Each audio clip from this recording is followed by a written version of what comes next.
Activity on the European calendar will continue to be brisk in the week ahead, with a long list of economic updates, including inflation, manufacturing, retail sales, and GDP. Investors will receive a heavy slate of releases right out of the gate Monday, with fresh consumer prices from Turkey among the reports. Turkish inflation had spiked by more than 6% in September, with annual inflation having soared to more than 24.5%.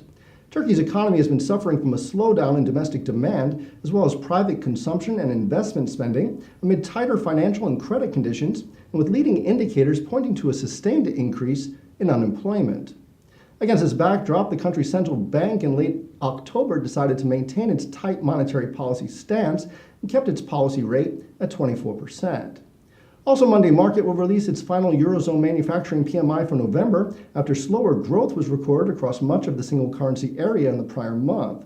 Among the most notable updates, Italy had slipped into contraction territory, registering its lowest PMI reading in just short of 4 years, while growth in Germany was the weakest in nearly 2.5 years, and France and Spain registered only modest gains. IHS Markit chief business economist Chris Williamson said that growing risk aversion, linked in turn to worries about the global economic environment, trade war worries, political uncertainty, and rising prices appears to be hitting demand for a wide variety of goods. And the combination of destocking, deteriorating order books, and drop in business optimism will add to concerns that growth risks are shifting to the downside rather than being broadly balanced as indicated by the ECB.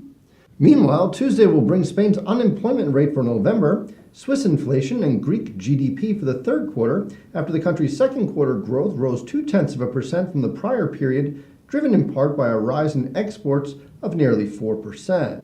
By midweek, the euro area will also unveil retail sales for October, and the European Central Bank will hold a non-monetary policy meeting in Frankfurt. This will be followed on Thursday by German factory orders, Russian inflation, and the ECB's General Council meeting, which comes ahead of the UK's House of Commons' upcoming vote on Brexit. Ahead of the weekend, the UK will release consumer inflation expectations for the fourth quarter, and the euro area will provide a third reading of third quarter GDP. On the corporate front, Berenberg will hold a 4-day European conference in Surrey, England, starting on Monday. Companies set to attend include Bayer, Diageo, Imperial Brands, Nestle, and Whitbread. In the meantime, select the event calendar option in the IBKR Trader workstation for a full list of U.S. and global corporate events and earnings, dividend schedules, economic data, IPOs, and more. I'm Steven Levine for Interactive Brokers, asking you to enjoy the week ahead.